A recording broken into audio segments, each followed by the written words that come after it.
Hello, this is Chris and welcome back to the channel, and I'm excited to share my review of three comics with you that I've gotten recently. Ultimate Black Panther, Thundercats, and Transformers number 5, which came out today. So I've had enough time to kind of read and let it marinate a little bit, except for the Transformers number 5, which is awesome. My pick for the week. My series pick for the last 5 months since it's been coming out. It's just totally great, and I hope you're reading it and excited about it as I am. But first, I got the Ultimate Black Panther number 1, and I ended up getting this last week, and my comic shop had a ton of them when I was there, so I ended up picking up 2 just of cover A. I didn't get any of the variants, and then I read online that one of the distributors lost 10 to 12,000 copies of the book, so I'm sure they'll turn up somewhere at some time, I guess. But with this issue, since the Ultimate Spider-Man did so well, I just thought I'd pick up 2 copies of this and check out the story. Because I have the Ultimate Universe number 1, I think it's called, as well. So I guess I'll just keep following this. But in this Black Panther issue, it has some interesting things going on. A few things that are kind of wonky to me. But the Black Panther, T'Challa, when it opens to me, he just seems like he's a little bit of a jerk. With how he's looking at things in the kingdom and talking to people. I know he's the king, but still, but maybe it's a character arc where he changes his mind, and the character changes, and he changes his attitude over time, because it's just getting started, and that's fine. One of the things that kind of bothers me is just kind of how much he doesn't seem to have a lot of male influences beside his dad to start out. He has his wife, the Queen. He has Shuri. He has I don't know how you say it exactly, the Dora Milaje. And then he has his dad. So he could use a little more, I think, male influence in the kingship and the leadership of the kingdom. But that's just me. You might think different. But it's kind of interesting how he's just kind of sitting back while he's hearing news of attacks in the kingdom. And I guess he's just trying to gather information before he moves, which is fine. But if people are getting killed, you gotta be a little more active than that.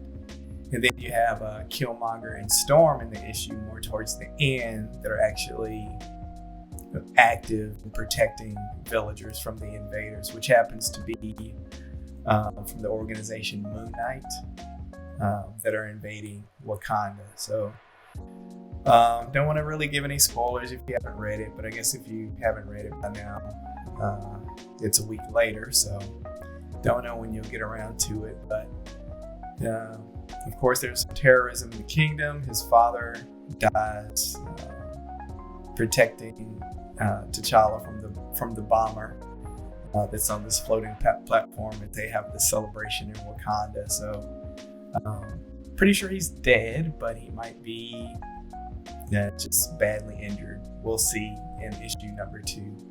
But overall, I thought the art was good. Sometimes with some of the close-ups of T'Challa, I don't know, it just kind of seems like the artist maybe drew from a picture or something like that, because they just seem a little bit too realistic or wonky in that area. But overall, the art is good, the story's good, and I'll just see where the story goes next issue. Now, the book that everybody's been talking about with 170 or 200,000 sales is Thundercats number 1. I did end up picking up 3 copies of this, the Rob Liefeld cover and the Thundercats logo cover, as well as the cover A. And for this book, it is 24 pages, but maybe it feels kind of thin with the, maybe that's because of the cardstock and maybe the binding, but it just feels a little thin. But of course, this starts off with Thundera, the backstory of Thundera being exploded and the mutants and the Thundercats escaping, and the ship with the 7 Thundercats that we know of being the only one that escapes and survives. And then it goes into them waking up on Third Earth, and of course Lion-O being trained, and them exploring Third Earth and their surroundings and all of that. I thought the art was pretty good, but in quite a few places the backgrounds just kind of seem a little light, like there could have been more detail there to just give you a little bit more impact. Seeing, I guess, Tigra with a mustache is a little jarring, but maybe that'll come off later. That was just a little weird. I would like to see a prequel series of the Thundercats, where of the mutants and the Thundercats battle before Thundera blows up. That would be cool. I think they covered that in the I can't remember when they did the cartoon series, maybe 2009 or 2013. I can't remember when the year that it came out, but I know that cartoon series from Cartoon Network was wonderful, and I wish it had continued, but there was a lot of good information in there and a lot of action, and just the animation was great. So that was a great series there that I really wish that they had continued. But in this book, towards the end, we definitely have 2 big plot twists. One with the Sword of Omens being broken, and then the other with Mum-Ra holding the spirit of Jaga.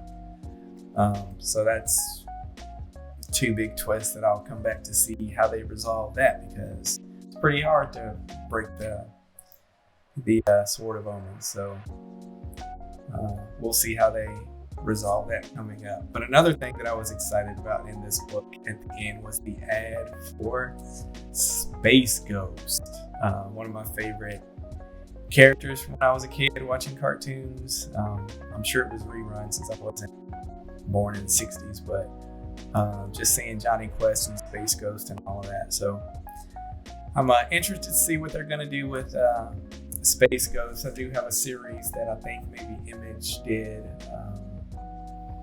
years ago, and I enjoyed that. So excited about that. And lastly, the book that I've been excited the most about to see is Transformers #5. And this is the cover that they had the only cover that they had in my comic shop.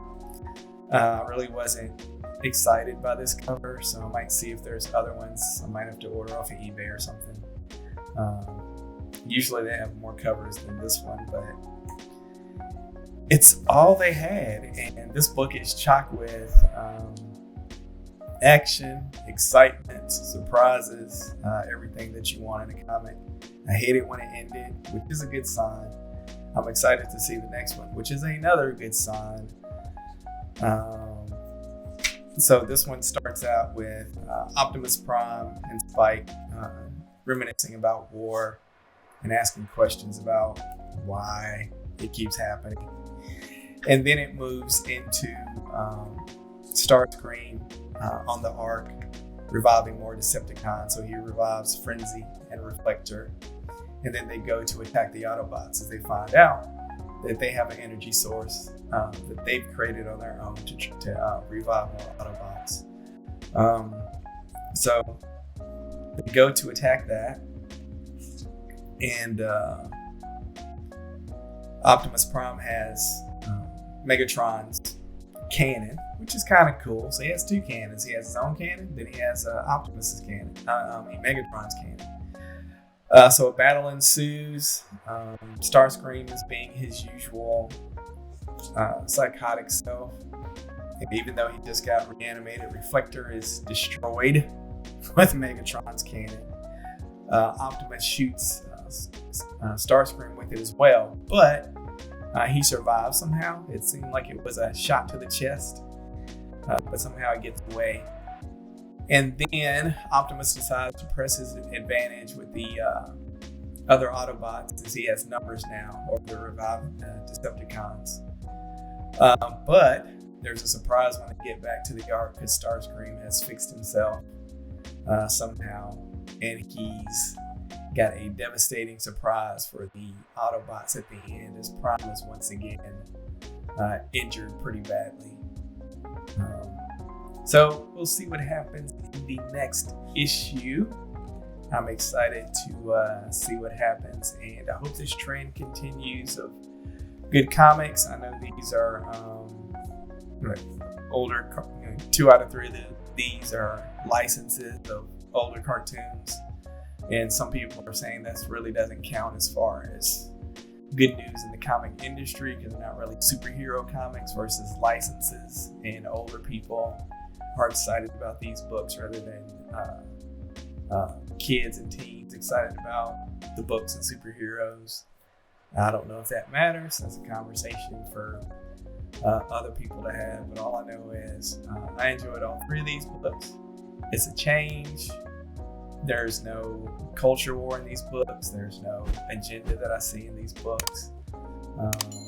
It's just a lot of action, good stories. It just seems like that's been the focus on these. So I'm looking forward to more of this and see what happens. So let me know if you've read these. What do you think? Did you just enjoy them all? Did you have any nitpicks with them? Or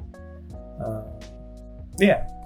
So I will talk to you next time, and hope that you've had a good day, that your 2024 is starting off great, and that it continues for you.